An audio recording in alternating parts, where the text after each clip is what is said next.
रट के 12 बज रहे थे। गांव पूरी तरह सुनसान था। लोग कहते थे कि रोज रात को इस गांव में सरकटा आता है और जो भी उसे देख लेता है अगले दिन उसका सिर धड़ से अलग मिलता है। गांव का मुखिया इन सब से बहुत परेशान था। इसी दौरान गांव में रायस्टार आता है।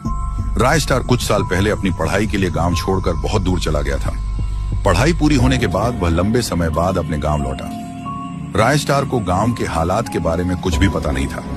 एक रात जब रायस्टार सो रहा था तो अचानक उसे कदमों की आहट सुनाई दी। वह घबराकर बाहर देखने गया और जैसे ही उसने बाहर देखा उसकी आंखें फटी की फटी रह गईं। सामने एक बिना सिर का आदमी गांव की गलियों में भटक रहा था।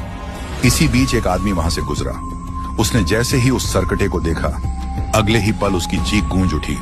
सरकटे ने उसका सिर धड़ से अलग कर दिया। रायस्टार ये सब देखकर सन्न रह गया।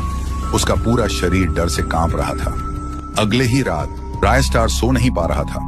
उसके दिमाग में बार बार वही सवाल घूम रहा था, आखिर ये सरकट्टा है कौन? अचानक उसे फिर वही कदमों की आहट सुनाई दी। दिल जोर जोर से धड़कने लगा। इस बार रायस्टार ने हिम्मत करके खिड़की से झांका। गांव के बीचों बीच वही सरकटा खड़ा था।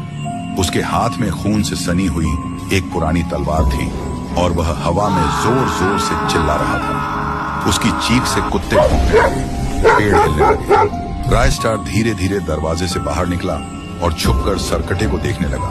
तभी गांव का एक बुजुर्ग वहां आ पहुंचा। उसने कांपती आवाज में कहा, बेटा, तू नहीं जानता, ये सरकटा कोई साधारण प्रेत नहीं, ये इसी गांव का रहने वाला था। रायस्टार चौंक पड़ा। गांव का रहने वाला? बुजुर्ग ने कहा, हाँ, उसका नाम रघुनाथ था। वह भी इसी गांव का था। वह गांव में चाय की टपरी चलाता था। उसके यहाँ बहुत भीड़ रहती थी, लेकिन उसके बगल में व्हाइट 444 नाम का आदमी भी चाय की टपरी चलाता था, पर उसका उतना नहीं चलता था। व्हाइट 444 ने रात को रघुनाथ के दूध में जहर मिला दिया। अगले दिन रघुनाथ ने जब लोगों को चाय दी तो उनमें से कुछ गांव वालों की मौत हो गई। रघुनाथ ये देखकर दंग रह गया। गांव वालों ने रघुनाथ को मौत की सजा सुनाई और गांव के सरपंच ने सबके सामने उसका सिर धड़ से अलग कर दिया। लेकिन उसकी आत्मा चैन से नहीं गई।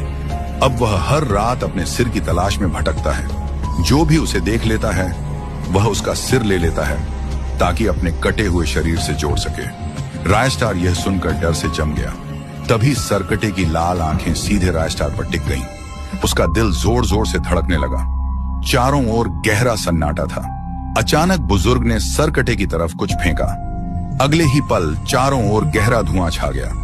धुएं में कुछ भी साफ दिखाई नहीं दे रहा था। जब धुआं छांटा तो ना रायस्टार था और न ही बुजुर्ग।